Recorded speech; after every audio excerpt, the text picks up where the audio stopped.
ابن عباس رضی اللہ تعالیٰ عنہ سے روایت ہے۔ کون ابن عباس؟ ارے ابن عباس جو میرے مصطفیٰ کریم علیہ الصلوۃ والسلام کے شاگرد رشید ہیں، جو میرے مصطفیٰ کریم علیہ الصلوۃ والسلام کی بارگاہ سے فیض یافتہ ہیں، جنہیں ترجمان القرآن کا لقب میرے مصطفیٰ نے عطا کیا ہے، اور جو بڑے بڑے صحابہ کی بارگاہ میں بھی جب بیٹھتے تھے، حضرت عمر فاروق رضی اللہ تعالیٰ عنہ کے دور کے اندر جب بڑے بدری صحابہ بیٹھتے تو ان میں صرف ایک کم عمر بندہ بیٹھتا تھا، اور وہ کون ہوتا تھا؟ وہ عبداللہ بن عباس ہوتے تھے۔ کچھ نے عرض کی، اے امیر المومنین، یہ بڑوں کی محفل اور مجلس ہوتی ہے، ان میں ایک کم عمر عبداللہ بن عباس کیوں بیٹھتے ہیں؟ فرمایا یہ ظاہری اعتبار سے تو کم عمر ہیں، لیکن علم کے اعتبار سے بڑوں سے بہت بڑے ہیں۔ یہ حضرت عمر فاروق کے لقب ہے، یہ حضرت عمر فاروق کے لفظ ہیں کہ یہ بہت بڑے ہیں علم کے اندر۔ وہ روایت کرنے والے ہیں، کان النبی اذا تہجد من اللیل، کہ جب نبی کریم علیہ الصلوۃ والسلام رات کو تہجد کی نماز پڑھتے، تہجد پڑھ لیتے، قال اللہم، اب نماز تہجد پڑھی ہے۔ اچھا یاد رکھو، وہ لطف کا مقام ہوتا ہے، بڑی ہی سکون کا مقام ہوتا ہے۔ جو حضرات اس لطف سے لطف اٹھا رہے ہیں، تہجد پڑھ رہے ہیں، یقین مانے کبھی ان سے پوچھئے گا نا، جو لطف انہیں ملتا ہے جب تعلق بن جاتا ہے نا۔ ہمارے ہاں تو ایک رات میں ہم کوشش ہوتی ہے 100 رکعت نماز نفل پڑھ لیں، پھر کیا ہوتا ہے فرض بھی رہ جاتے ہیں بعد میں۔ ایسا نہیں، ہمیشہ اختیار کیجئے، ہمیشہ عبادت کیجئے، اور پھر تہجد کی نماز جب آپ شروع کریں گے، یہ ایک ایسی نماز ہے کہ آپ کو لطف دے گی، رب تعالیٰ کے ساتھ ایک تعلق قائم کر دے گی، اور رب تعالیٰ کی طرف سے آپ پہ سکون نازل ہوگا۔ اب حضرت عبداللہ بن عباس فرماتے ہیں، جب نبی علیہ الصلوۃ والسلام تہجد پڑھ لیتے پھر کیا کہتے؟ قال اللہم لک الحمد انت نور السماوات والارض، مولا تیرے لیے ساری تعریفیں ہیں، تو زمین و آسمان کا نور ہے۔ ذرا بولو اللہم لک الحمد انت نور السماوات والارض، مولا ساری تعریفیں تیرے لیے ہیں کہ تو زمین و آسمان کا نور ہے۔ وَلَكَ الْحَمْدُ أَنْتَ قَيِّمُ السَّمَاوَاتِ وَالْأَرْضِ، مولا تمام تعریفیں تیرے لیے ہیں کہ تیری ہی وجہ سے، تیرے ہی قائم کرنے کی وجہ سے زمین و آسمان قائم ہے۔ ذرا بولو سبحان اللہ۔ یہ میرے مصطفیٰ کی دعا ہے، یہ میرے مصطفیٰ رب کی بارگاہ میں دعا مانگ رہے ہیں، تہجد کا وقت ہے، مولا کی بارگاہ میں لفظ کیا ہیں؟ اب دیکھیے لفظ بھی میرے مصطفیٰ کے لاجواب ہیں، اور لاجواب لبوں سے نکل رہے ہیں۔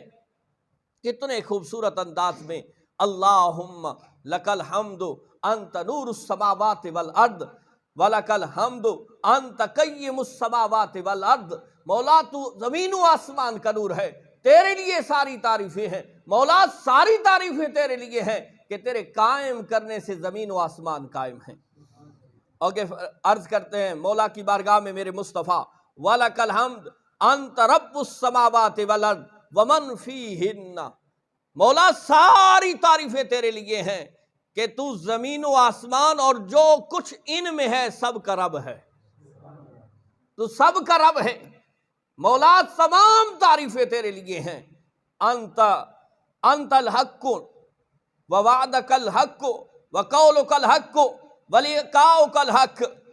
اب میرے مصطفیٰ کریم علیہ الصلوۃ والسلام کیا فرما رہے ہیں کہ مولا انت الحق، تو سچا ہے۔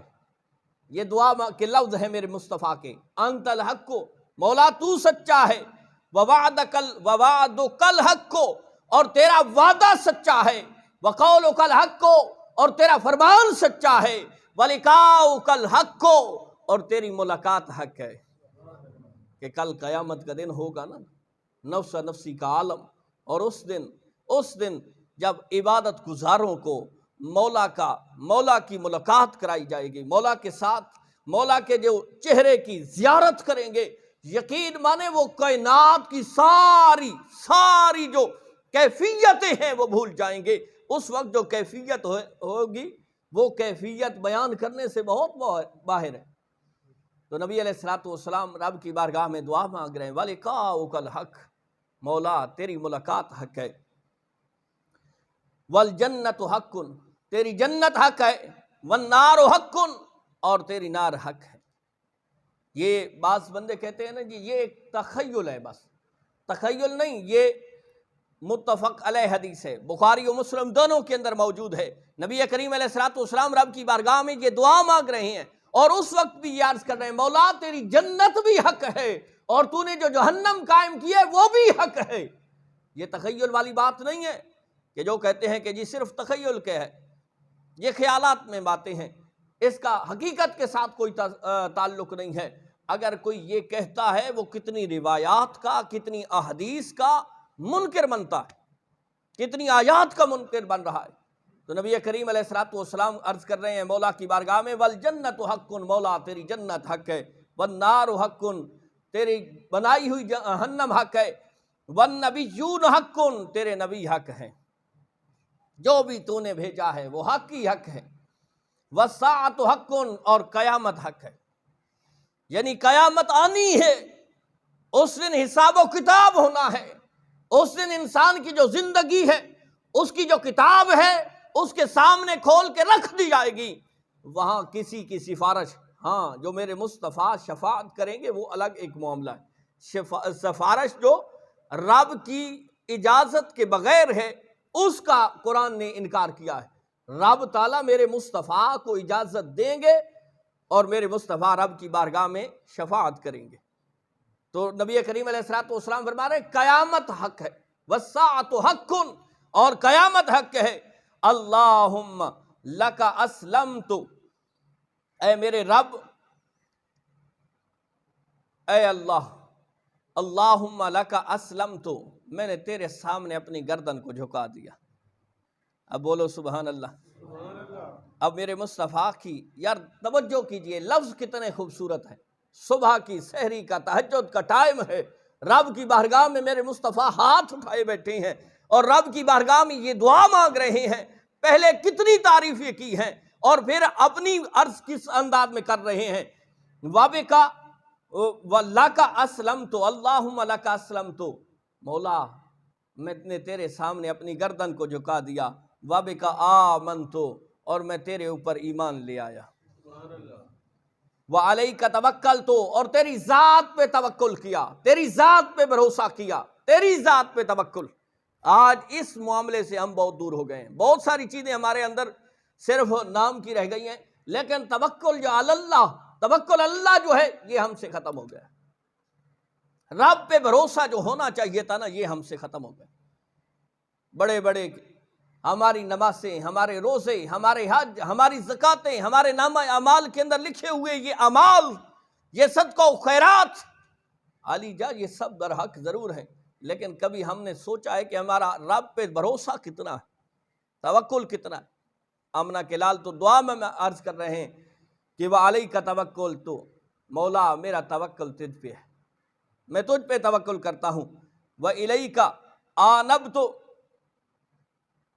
اور تجھ مولا پاک میں تیری طرف رجوع کرتا ہوں، تیری طرف رجوع کرتا ہوں، وَبِكَ خَاصَمْتُ، اور دشمنوں کے مقابلے میں تجھ سے مدد طلب کرتا ہوں، وَإِلَيْكَ حَاكَمْتُ، اے اللہ جو کچھ بھی ہے میرا فیصلہ میں نے تیرے حوالے کر دیا، فاغفر لی ما قدمت وما اخرت وما اسررت وما اعلنت انت الہی لا الہ الا انت۔ اچھا یہاں جو لفظ ہیں یہ سمجھنے والے لفظ ہیں۔ پہلے تو نبی کریم علیہ الصلوۃ والسلام نے تعریف کی، تو اس کے بعد یہ اصل تعلیم امت کے لیے ہے۔ ویسے میرے مصطفیٰ بلکہ جو بھی انبیاء اور رسول تشریف لائے ہیں وہ معصوم ہیں۔ معصوم کون ہوتا ہے؟ جس سے گناہ ہو ہی نہیں سکتے، لیکن یہاں تعلیم امت کے لیے نبی کریم علیہ الصلوۃ والسلام رب کی بارگاہ میں دعا مانگ رہے ہیں، پہلے تعریفیں کی ہیں، پہلے رب تعالیٰ کی تعریف کی ہے اور پھر عرض کیا ہے فاغفر لی ما قدمت وما اخرت وما اسررت وما اعلنت، مولا میرے وہ بھی بخش دے جو پہلے کیے ہیں، جو بعد میں کیے ہیں، جو چھپا کے کیے ہیں، جو اعلانیہ کیے ہیں، یعنی یہ انداز ہمیں سکھایا جا رہا ہے کہ اے امت مصطفیٰ، اگر رب کی بارگاہ میں دعا مانگنی ہے تو پھر اس انداز میں دعا مانگو، انت الہی، تو ہی میرا معبود ہے، لا الہ الا انت، اور تیرے سوا کوئی اور معبود نہیں۔ یہ آمنہ کے لال کی دعا ہے، بخاری و مسلم دونوں کے اندر ہے۔ پہلے تعریف پھر عرض کی مولا، یہ ہمیں سکھایا جا رہا ہے کہ ہم بھی رب کی بارگاہ میں دعا مانگیں، ہم بھی رب کی بارگاہ میں یہ عرض کریں، مولا ہمارے پچھلے گناہ بھی بخش دے، اگلے گناہ بھی بخش دے، جو اعلانیہ کیے ہیں انہیں بھی بخش دے، اور جو ہم نے چھپا کے کیے ہیں انہیں بھی بخش دے۔ یہ انداز، اور انت الہی، تو ہی ہمارا معبود ہے، لا الہ الا انت، اور تیرے سوا اور کوئی معبود نہیں۔ یہ میرے مصطفیٰ کریم علیہ السلام کی دعا ہے۔ اسی طرح حضرت بریدہ رضی اللہ تعالی عنہ روایت کرنے والے ہیں کہ نبی کریم علیہ السلام